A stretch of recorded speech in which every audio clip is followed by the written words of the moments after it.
Hi, I'm Avery Davidson. And I'm Kristen Oakes White. Thank you for joining us for This Week in Louisiana Agriculture, the only TV show bringing Louisiana farmers and consumers together every week. This week we're looking back at some of the big stories we covered in 2020. And Avery, as you know, there was a lot of ground to cover. It was like we put 10 years worth of stuff into a single year in 2020, starting with the plexiglass that's separating you and I, the Pinnacle Award won by the Louisiana Farm Bureau Federation at the American Farm Bureau Convention. You were there. I was there. And then Carl, Neil, and I, we went to Japan and Thailand. But you're not going to see any of those stories because it wasn't the big news. We had COVID-19, we had hurricanes, we had other disasters, and it's just been a crazy year. But probably the biggest news out of the Louisiana Farm Bureau this year was the retirement of Ronnie Anderson after 31 years as president of the organization. In June, during a very unconventional convention, Rapides Parish sugarcane, soybean, rice, and crawfish farmer Jim Harper was elected president. This summer, TWILA's Neil Melancon traveled to Cheneyville to check in on Harper's crops and introduce us to the new president. Jim Harper is checking on his beans at his farm here in Cheneyville. It's a critical growing time for them. Most of the pods have been set. All we need now is a couple of more good rains, and this crop will be made. It's a critical time for the organization he represents as well. Harper is the newly elected president of the Louisiana Farm Bureau, which is the state's largest general farm organization. As I talked with him at his 9,000-acre farm in South Rapides Parish, it's clear that his leadership skills started in the soil. I give a lot of credit to my success from my father. He was a big believer in,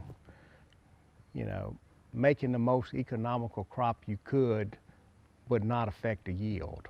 And that's what we try to do on our farm. We watch every penny, and that's what you have to do now to stay in business. Jim's wife, Debbie, remembers a time when things weren't always as easy. A rude awakening.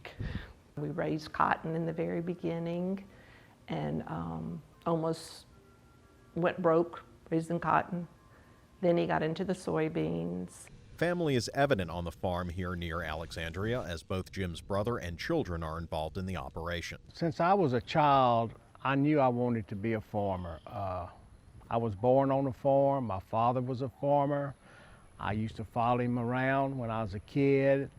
I worked on the farm all during high school, after school, on the weekends and the summer. And when I got through with high school, I talked to my father about farming and coming back to the family farm. And he said, son, that would be fine, but first you have to go to college. So I went to LSU, I got a degree in ag business, and I came back home and started farming with my father. He retired a few years after that, and me and my brother Ross have been building the farm ever since then.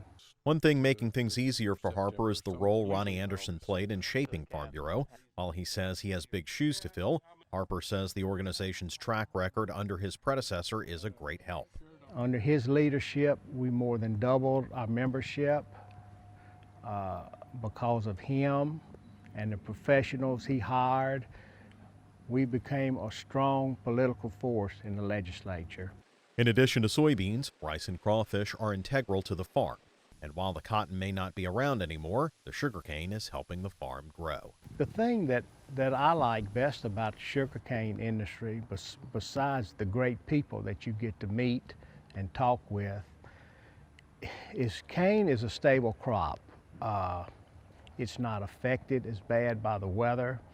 In 2 years, Farm Bureau will celebrate 100 years as an organization. With his strong roots in agriculture, Jim Harper seems ready to grow until then and beyond.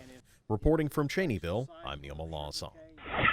Between leading the organization, a global pandemic, and his own farm duties, Harper has been a busy man, but is taking the new role in stride and leading well. And for that, we're all thankful.